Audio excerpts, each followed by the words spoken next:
Hello everyone, it's your buddy Sven here. I'm in a far better mood today, and we're coming at you with some Hearthstone.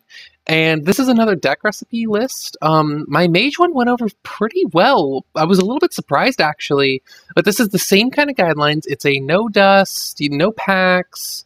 This is all stuff you get just from leveling rogue to 10, and past that there's no extra cards. I have made sure of that.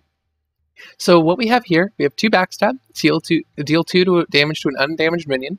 Really useful for a lot of cards in the game, and you can use that leading in, then deal damage. It's really nifty.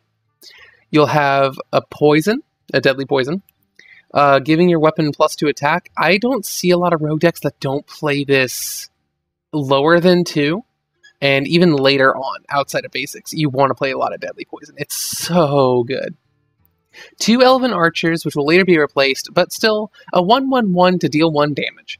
That can pop out something that's extremely low health, or you say you have a Death Rattle you want to activate, you can trigger that Death Rattle if it's at 1 health. Very nice card. The 2 Acidic Swamp Oozes. I'm such a huge advocate for this card because it's a 2/3/2, which for the later card here, the Bloodfen Raptor, that's a vanilla 2/3/2. This is a 2/3/2 that just on summon destroys the opponent's weapon. Why would you not want that over the Bloodfen Raptor later on? We're not going to replace the Bloodfen Raptor in this video, but as you get other grade 2s and your grade 3, or just level 2s, level 3s, you want to replace those Bloodfens. And don't take the Acidic Swamp Oozes out, because against decks like Paladins, Warriors, and other rogues, they implement a lot of weapons, and you're going to want to have that to pop them.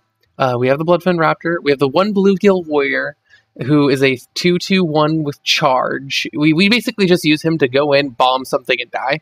So that's pretty fun. River Crocolisk, which is a reverse Bloodfen Raptor, where it's a 2/2/3, meaning it has 2 attack, 3 health. Razorfen Hunter, which is a 3/2/3, which the stats themselves are not worth, but it summons a 1/1 boar, so it's pretty nice. It creates a little bit of advantage for you. Shattered Sun Cleric, 3/3/2, give a friendly minion 1/1. In all of my basic decks, I will most likely be playing 2 of these. This is a fantastic card. I cannot think of a reason you would not want to play it. A Chillwind Yeti, or 2 Chillwind Yetis for 4/4/5. Again, vanilla, but he's just brutally strong. Really nice card. Really great basic card early on.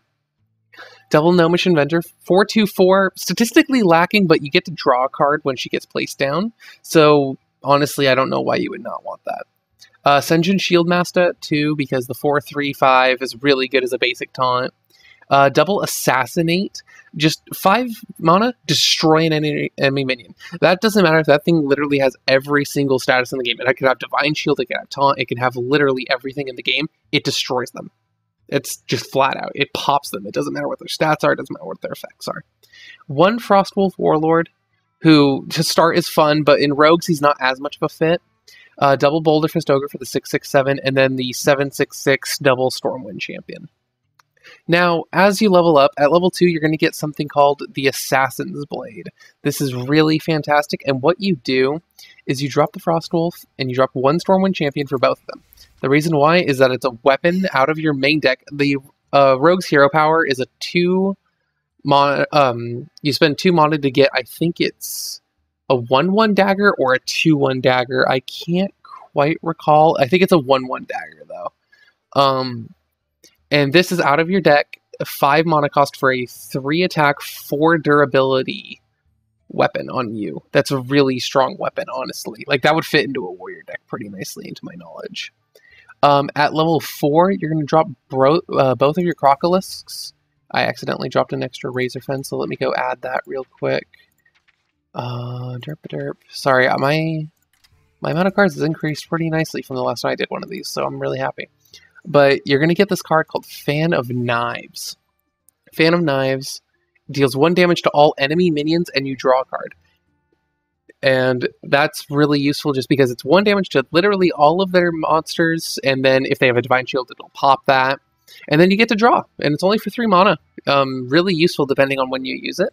It's a situational card at times, but it's pretty nifty. And at level 6, you're going to get Shiv. And for Shiv, you're going to replace your Elven Archers, because it's for 2 mana, you deal 1 damage, and you draw a card. Basically, you're swapping the 1/1 monster for a draw, and in my mind, that's really useful. Also at this time, we are going to drop the Bluegill for a non-rogue exclusive card, but you do have access to this in the beginning. I believe it's back here, yeah. The Kobold Geomancer, because he is 2/2/2, so he loses 1 health, but he adds an extra 1 damage to all of your spells. So your Shiv, your Fan of Knives. Your Fan of Knives goes to 2 damage on every single enemy at that point. Now, at level 10, we're gonna avoid the level 8 upgrade, and we're gonna go ahead and go right for the sprint, which we drop the 1 Razorfen. So it turns out I didn't actually have to drop the Razorfen, or I didn't have to go back and add it, because we have the sprint. And sprint is 7 mana for 4 cards. So say, for example, you are expended and you just draw into sprint, you have nothing else you could play that turn, you could do your hero power, and then you can play sprint, and then you get 4 cards into your hand. It's really, really nice. It's a beautiful card to play. I personally don't play it later on in my rogue deck, but that's just because I play a different kind of rogue that I usually don't expend all of my hand really quick. So that is a basic rogue deck, no dust, no packs, all just by hitting level 10. You get this magical stuff. There's some other stuff that I can get into later. I'm trying to learn Rogue, so I'll probably post a later Rogue deck list as just like, oh, you've got some stuff in your deck. You know, we'll go on later, and after being the first Wing of Blackrock, if you watch my playthrough, you get Emperor Thaurissan. I'll probably throw him in. Anywho, this has been Sven. I'll see you all in the next video. Take care.